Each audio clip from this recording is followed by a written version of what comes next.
Well, the reason I did the point of order was because the Speaker was putting out an email literally minutes before to warn parliamentarians to be very careful about who they have in and have them properly cleared. Now, the reason I was concerned about this is twofold. First of all, I'm one of a group of MPs that have been sanctioned by the Chinese government for raising issues to do with the Uyghur and the genocide there and all the other ghastly things that they've been doing in places like Tibet and other parts of China and threats to Taiwan.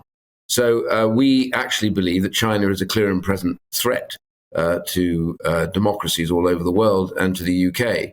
So I raised it because of concerns about our status and the work that we've been doing with people who have fled Hong Kong, otherwise they'd have been arrested for speaking out for democracy and freedom of speech. And, you know, somebody wandering around the building like that with a pass who is known to be an agent of a foreign power could easily have entered into our offices, taken documents and information about these people, their families, etc. So these are a matter, in many cases, of life and death.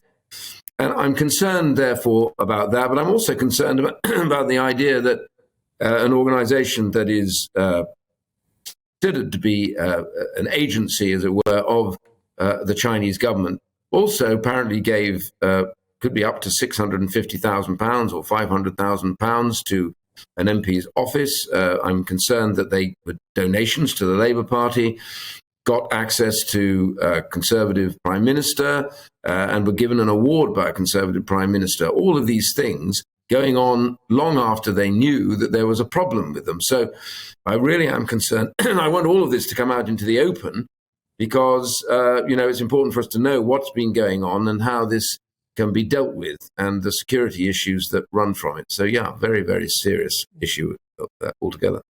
When we start using the language of spying, of MI5, of outing, I use the word covert, it comes freighted with intrigue and suspense. We're suddenly in the pages of a thriller. But if this was a covert operation as such, this was somebody, as you've already said, was hiding in plain sight. There are pictures, you've seen them, many of our viewers will have seen them already, of Christine Lee, the individual concerned, with David Cameron. As you mentioned, she received an award from Theresa May as Prime Minister for her volunteering work. Strange kind of spy, really. Yes, well, actually, clever, because they've obviously realised what the weak underbelly of government is, and it's through Parliament.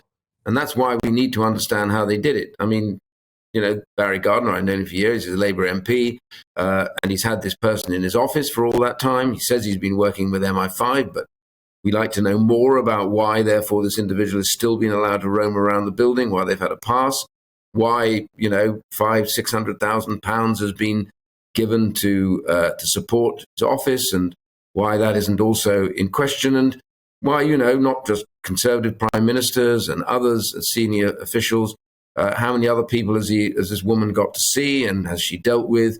And then, you know, as I say, making donations to the Labour Party. I don't know quite the dates on that, but, you know, they may well have been in government at the time, or certainly if they weren't, you know, they're very important part of our democracy. So all of this, it's not just a light sort of easy read novel. This is actually serious. As I say, lives could easily be at risk as a result of the activities of these people. Chinese government is a brutal organization.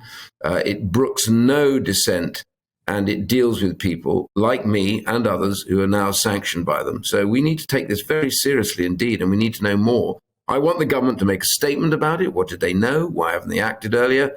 Which governments were involved with this individual, and why was this involvement with at least one MP? Who knows? Were there more MPs that they were subverting? I don't know.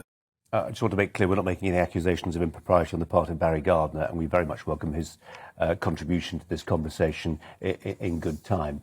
I just wonder, as we roll back the clock a little bit, Iain Duncan Smith, if you think back to the dark days of the Cold War as it was with the Soviet Union, and just how bad things were then. I mean, you had suggestions that the Labour leader of the day, Michael Foot, was potentially, I mean, never proven, but there were all kinds of rumours swirling around. I think what I'm trying to say is that this idea that influence peddlers will try and get close to the seat of government and power should take none of us by surprise? No, absolutely not. It starts, though, with getting government, my government, but all governments previously, to take this threat from China seriously. I'm a member of a thing called IPAC, the Interparliamentary Alliance on China, and that works with 23 countries now, and all of them are concerned about the threat China poses. But governments tend to turn away a bit because, we're so dependent now on China for much of our product. The terrible dependency's gone rocketing during the lockdown, as we seem to have bought nothing but PPE equipment from them. I mean, why aren't we manufacturing it here? Why do we put ourselves in the hands of a government that is so brutal and so ghastly? And so we've really got to try and get a shift in policy on China. And, this is a government that says it's opposed, quite rightly, to genocide, yet to Geoffrey Nice, who is a well-known jurist, and his panel have done an independent inquiry and declared that the Chinese government is now guilty of complicity in essentially what amounts to a genocide of the Uyghur people in Xinjiang. So why are we not calling this out early? So this begs a lot of questions. Have we been too casual about our relationship with China? We've learned that lots of post-grad Chinese students now have somehow become involved in research projects that affect defense contracts. I mean, when is this going to stop? When?